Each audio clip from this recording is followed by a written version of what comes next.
en ocasiones en transcurso de nuestra vida bajo una presión fuerte que termina causando implosiones internas. Hablo de presiones exteriores como los que viven un matrimonio infeliz, los que viven un negocio en el cual no son felices, los que tienen empleados problemáticos, los que no tienen empleo, los que están esperando un ministerio que no llega, los solteros que se están preocupando, los casados que se preocupan por enviudar, los viudos que se preocupan por volver a casarse y colapsan bajo la presión exterior. Que el 10 de abril de 1963, cuando faltaban como 20 años para que naciera, no entiendo la risa, uno de los primeros submarinos nucleares en Estados Unidos estaba siendo probado para determinar su capacidad de soportar las presiones justamente en la profundidad del océano. Se llamaba Trilliadora, era el nombre que le habían dado militarmente.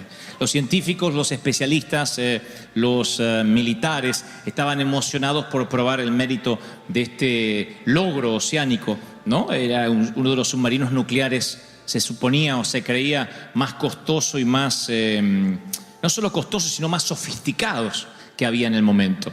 Y este era el último paso, el más crítico, porque se iba a convertir en un aditamento para las fuerzas militares armadas en Estados Unidos. Y mientras que estaban todas las celebridades allí, el presidente de la República, insisto, 1963. Se transmitía por cadena nacional, el submarino comenzó a sumergirse alcanzando profundidades que nunca antes habían intentado, y a medida que iba bajando, algo les empezó a preocupar, puesto que perdieron contacto en primer lugar con la radio y luego con el radar, lo cual les sorprendió. Se escuchaban al principio algunos ruidos de estáticas y después algunas cosas incoherentes y se preocuparon. Fueron 3 o 4 minutos de mucho silencio y preocupación, de zozobra, y entonces una nave de mar profundo fue despachada al lugar donde había sido perdido el contacto, y llegando a la escena, así lo describe el periodismo de la época, dice: parecía como unas manos gigantescas lo habían arrugado al submarino. En un ataque de ira, dice, como un periódico viejo. Y luego de recoger experiencias y identificar por qué había ocurrido esto, arribaron a la siguiente conclusión. Había fallado la soldadura de uno de los mamparos del submarino, y el océano, la presión había sido tanta, a tanta profundidad, la presión había sido tan intensa que rompió e hizo añicos el submarino, causando una implosión. O sea, se metió el océano adentro y causó una implosión. Murieron 129 hombres. 129 víctimas quedaron en el fondo del océano para siempre. De allí se acuñó la frase, lo que es la presión de aire negativo o negativa. La presión de aire negativa es cuando la presión exterior es más fuerte que lo que tenemos dentro, que lo que hay dentro. Si es presión de aire positivo, es porque la presión exterior es menor a la presión interior. Pero cuando de afuera la presión es mayor, es una presión de aire negativa. Y esa presión de aire lo que hace, aunque tengamos una moderna tecnología o una gran preparación, siempre termina implosionando. Y cuando leía esta noticia, que obviamente yo no me enteré hasta hace muy poco, tal vez soy ignorante en el tema, pero acabo de enterarme hace un par de días, el Espíritu Santo me mostraba y me decía que similar a esto, muchos de nosotros hemos estado viviendo en ocasiones en transcurso de nuestra vida bajo una presión fuerte que termina causando implosiones internas. Hablo de presiones exteriores como los que viven un matrimonio infeliz, los que viven un negocio en el cual no son felices, los que tienen empleados problemáticos, los que no tienen empleo, los que están esperando un ministerio que no llega, los solteros que se están preocupando, los casados que se preocupan por enviudar, los viudos que se preocupan por volver a casarse, y colapsan bajo la presión exterior. La presión exterior es como que hay toda una corriente que nos dice: es por acá donde tenemos que ir. Voces que no paramos de oír. Yo pensaba, si un submarino con tanta tecnología, tan caro, con todo lo que en la época se podía brindar, de pronto colapsó, implosionó por una pequeña rajadura. Me pregunto si en la vida no nos pasará exactamente igual, si no tendremos pequeñas grietas por donde de pronto la presión es tan intensa que no lo soportamos. Hay una palabra para la iglesia esta mañana y es que hay muchas personas aquí viviendo presiones muy fuertes en distintos niveles y dicen: pastor, yo no puedo más, me estoy por rendir, no aguanto más. La presión puede ser, insisto, por una enfermedad, puede ser por una mala relación. La presión es lo que de afuera es un ataque constante y de dentro lo que hace es, literalmente es implosionar, o sea, llenarnos de estrés, de preocupación, y a veces se somatiza eso, a veces se traspasa al físico. La parte almática y la parte espiritual afecta a lo físico. La Biblia dice en Romanos 12:2, la Biblia versión Phillips dice: no permitas que el mundo alrededor te apriete en su propio molde. Oigan, no permitas que la presión externa te apriete, sino deja que Dios te rehaga, de modo que toda tu actitud mental sea cambiada. Así probarás en la práctica que la voluntad de Dios es buena. Romanos 12:2. Tener a Cristo en el corazón no es simplemente un distintivo que te pone como cristiano, sino que tener a Cristo es que su presencia te llena y es más fuerte lo que hay adentro que la presión exterior. Es más fuerte lo que tienes dentro. Por eso no te puede pasar lo del submarino nuclear nunca, porque es tanto lo que Dios te llena y te va llenando y te va llenando, que de pronto la presión interna es más fuerte que la externa. Tengo base bíblica para esto. Primera de Juan 4:4 dice: mayor es el que está en nosotros. Alguien tiene que decir amén. Que el que está afuera, que el que está en el mundo es mayor. O sea, si estás en las profundidades y dices: pastor, vine pero estoy en las profundidades, estoy tapado de algas. Si estás en las profundidades, no te rindas. Porque cuando salires a la guerra y te encontrares con un pueblo más grande que tú, no tengas temor, porque yo, Jehová, peleo las batallas por ti, dice el Señor. Yo estoy contigo.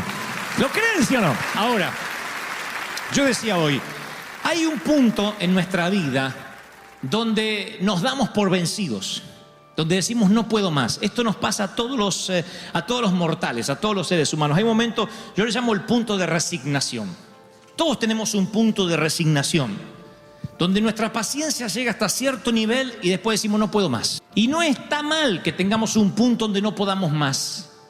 No está mal, porque hay un momento donde somos humanos y necesitamos derrumbarnos en la cama y decir: Señor, ayúdame. No tenemos que ser superhéroes toda la vida. Hay momentos que podemos llorar, aún siendo hombres, los varones. Hay momentos que podemos decir: no puedo más, estoy triste. Eso no está mal, porque somos humanos, somos cuerpo, alma y espíritu, tripartito. El tema es que hay alguien que te observa, hay alguien que cuidadosamente graba tus puntos de renuncia, de resignación, y es Satanás. Él tiene mucha paciencia y sabe que hay un momento en que nosotros nos rendimos. ¿Y qué hace? Él sabe que tiene que levantar oposición. No puede detener nada de lo que Dios nos quiere dar. Pero como les dije hace un fin de semana atrás, el viernes, el diablo no puede robarte tu ministerio, pero puede quitarte el gozo de servir. No puede robarte la salvación, pero puede robarte el gozo de la salvación. Y de pronto transformarte en alguien aburrido, triste, donde la presión externa es tan fuerte que por una pequeña grieta que todos podemos llegar a tener, se mete el océano externo. Y un día estás deprimido, angustiado y no sabes por qué. Pero hay algo que, insisto con esto, yo no creo en eso de que necesariamente porque mi abuelo era un sinvergüenza, la sinvergüenzasura está dentro del corazón. No, acabo de inventar esa segunda palabra. Yo no creo que porque era vago tu tatarabuelo, la vagancia corre por tus venas. No, yo creo que cuando venimos a Cristo somos nuevas criaturas y las cosas viejas pasaron. Y aquí el Señor hace todas las cosas nuevas, pero eso no nos quita la cultura, eso no nos quita la educación, eso no nos quita que lo que nos enseñaron permanece por años. Y entonces uno tiene que enfrentarse a la cultura, y la cultura nos presiona. Por ejemplo, mi papá siempre me dijo que yo tenía que comprar, que rentar, alquilar se dice en Argentina. Rentar es tirar el dinero. en cualquier cosa. Eso es tirar dinero. Y le digo, ¿qué pasa si uno no puede comprar y tiene que rentar? Es tirar dinero. Y su mentalidad se me metió, había una presión externa. Mi submarino, que era chiquitito, yo era un submarinito de 10 años, se sumergió en el océano de los Goebbels. Y los Goebbels empezaron a decir, si quieres tener algo tienes que tener lo propio, si renta eres pobre. Los Goebbels me presionaron con un montón de frases que no tenemos, no hay, no se puede. Y Dios tenía que sanear eso en mi corazón. Papá me decía siempre que todo lo que podía lograr era con trabajo. Y se lo agradezco, porque creo que el que no trabaja, que no coma, dice Proverbios. ¿Sabían que decía eso la Biblia? Sí, llévenselo para algún marido. El que no trabaja, que no coma. Les voy a poner en pantalla a mi papá. ¿Quieren conocer a mi papá? Este es mi papá tal como lo conoció mi mamá en un baile. Dice, sí. Dice que el viejo, no era viejo ahí, tenía 24, 23 años, le guiñó un ojo así, le dijo, ¿estás sola? Y antes iba al baile con la mamá, acompañada. Así que le hizo así, como diciendo, la vieja no, a usted. Y la sacó a bailar. Ahí van a ver a mi papá en pantalla ahora. Ese es mi papá. No entiendo qué pasa, que un poco me ofende, como diciendo, ¿y ese hijo tuvo con ese? Le salió mal el hijo, y bueno, fue el cuarto, fueron probando. Hizo 3 borradores mi mamá hasta que quedé yo. Ese es mi papá, alemán, muy trabajador, muy trabajador. Y se tuvo que mantener a todos sus hermanos, porque su mamá, la abuela, la oma, enviudó muy joven, y él tuvo que salir a mantener la finca. Así que ya a los 8 años y medio abandonó el colegio y no pudo estudiar más. Pero igual era un galán, como ustedes verán. Parece un galán de México, ¿no es cierto? Esos galanes de novelas mexicanas antiguas. Ojos azules, ahí no se ve, ojos azules, muy azules, rubio. Y él se le acercó a mi mamá y le dijo, bailamos. Y la sacó a bailar a la vieja y la tuvo bailando hasta hace poco. Y este es mi papá ahora. Esto fue hace un par de años atrás cuando estuve en Argentina. Ahora le voy a mostrar a mi papá ahora. Él ya tiene 89 años. Ayer hablé con él, 89 años. 89 años tiene el viejo. Ayer hablé con él. Ahora, ¿por qué les estoy mostrando esta foto? Porque mi papá está muy lúcido. Tiene 89 años, casi 90. Y va a vivir... Mi papá se va a morir cuando tenga ganas, porque es alemán. Los alemanes deciden cuando se mueren. Como la abuela. Así que le digo, ¿te pensás morir? Dice, no, estos días no, cualquier cosa te aviso, me dijo yo. Fuerte el viejo. Los alemanes son así, no se mueren nunca, pero ni matándolos, ¿no? Ellos viven y viven y viven y viven y viven. Inmortal es el viejo. Y la atiende a mi mamá, la baña, la cambia. Mi mamá tiene principio de Alzheimer. Y hace muchos años que casi mamá no me reconoce. Quedó el recuerdo mío en su cabeza como un niño de 10 años. Y cada vez que le hablo me dice, ¿y fuiste al colegio, Dantecito? ¿Fuiste? ¿Hiciste la tarea? Mamá, no hago más tarea. Ay, te van a echar del colegio, dice. No puede verme grande. Entonces obviamente no puedo tener muchas charlas. De papá heredé una cosa, heredé la cultura de trabajo. Si ustedes me dicen, ¿qué es lo primero que se te viene a la mente de tu papá? Y es verlo a las 5 de la mañana, todos los días de su vida, feriado o no feriado, a las 5 de la mañana preparándose un té caliente y yéndose a la carpintería a trabajar, esperando la jubilación. Él la esperó, la jubilación desde los 23 años. Sin sueños, sin grandes proyectos. Es un ebanista, un genio para la madera, o lo era por lo menos, pero nunca quiso arriesgar. Yo un día le pregunté si uno podía tener sueños y me dijo, hoy los Goebbels no tenemos muchos sueños, hay que salir, agachar el lomo, que es una frase, una forma argentina de decir hay que trabajar como burro. Hay que trabajar y parar la olla y es todo lo que puedes hacer. Cuando un día le dije que iba a dejar de estudiar, me dijo, no hay problema, pero entonces va a tener que trabajar. Y me llevó a su carpintería, donde trabajé casi por 2 años al lado de él y no había concesiones conmigo, ¿eh? Yo no era el hijo, me gritaba más que a los demás. Así que me hacía trabajar y lijar madera y estar en la sierra, a pesar de que yo tenía 16 años. Pero mi papá solo me heredó eso y yo estoy muy agradecido. No concibo otra forma que no sea trabajar duro. Para una compañía, para una empresa, para una iglesia. Pero Dios sabe hacer las cosas. Así que cuando este galán se acercó a esta dama que les voy a mostrar ahora en pantalla, la dama tenía 18 años, actriz, muy bonita. Ella siempre fue... actriz y muy embustera. Creo que está loca, siempre estuvo loca, siempre. El Alzheimer fue lo más serio que le ha pasado en la vida. porque siempre estuvo loca, siempre. Y quizás fue eso lo que llamó la atención a papá. Pero dicen que en el matrimonio hay que ceder, y siempre es el carácter más débil el que cede al más fuerte, y el alemán era fuerte, y ella cedió. Ella siempre quería ser cantante. Su papá, nacido en Londres, un londinense, un gentleman inglés, literalmente, es un artista, fue un artista plástico, un escultor, pintor, dibujante, exhibía en los museos de Londres. Y ella heredó todo eso, el dibujo, la actuación, el histrionismo. Tenían que ver a mamá en las fiestas, subirse a las sillas para contar algo. Un día contó, ella tenía como 50 y tantos años, estábamos en una Navidad, y dice, ¿vieron lo que le pasó a fulana de tal? Que no podía soportar las hormigas. No, dice, sí, se subió literalmente a una silla así. Y así como sufren ustedes conmigo ahora, yo sufría con mamá. Decía, mamá, te vas a caer, te vas a caer. No, pero les muestro, estamos todos. ¡Oh! Y mamá arriba de una silla, nunca olvidaré eso. No se cayó, pero todos nos infartamos aquella vez porque dijimos, se cae la vieja, se quiebra delante de todos en Navidad. Y se subió a la silla para mostrar cómo escapaba de las hormigas. Siempre fue actriz. Aunque mi papá no le dejó nunca más pisar un teatro, ella siguió actuando, diciéndonos a nosotros que ella se iba a morir en cualquier momento. Acabo de romper la silla así. Siempre siguió actuando y siempre estuvo loca. Pero Dios tenía que juntarlos a los dos, supongo porque necesitaba la fortaleza del viejo para que se heredara a través de la sangre, pero también necesitaba la locura de la vieja en mí.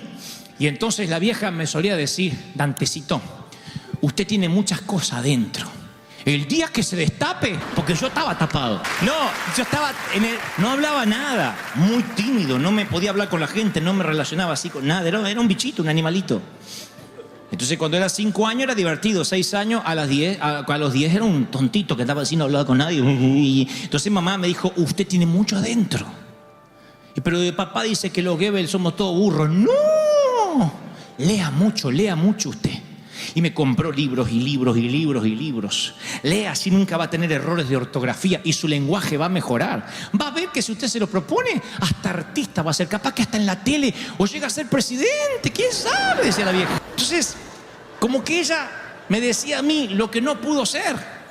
Esta es mamá ahora, ya hace 2 años atrás, mucho más ancianita, cuando ya el Alzheimer había cobrado parte de su cabeza y ya no me reconocía mucho. Esa es mi mamá ahora. Todavía se mantiene bien la viejita. Se puso los dientes para la foto. Y cuando los pastores no me hablaban, cuando no tuve mentores, porque yo era muy jovencito, porque era un NN, fue la palabra de la vieja la que me mantuvo, que no implosionara, que no me permitió que el océano apretara mi submarino, aunque estaba lleno de grietas.